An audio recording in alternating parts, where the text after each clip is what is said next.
अस्सलामुअलैकुम दोस्तों, welcome back to our channel find Urdu. Loop का मतलब है किसी चीज़ का गोल घूमना या एक सर्कल या साइकिल में वापस आना।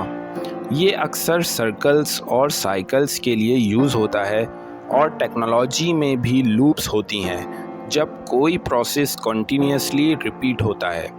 लूप एक ऐसी चीज़ है जो किसी जगह पर शुरू होते ही दोबारा उसी जगह पर आ जाती है।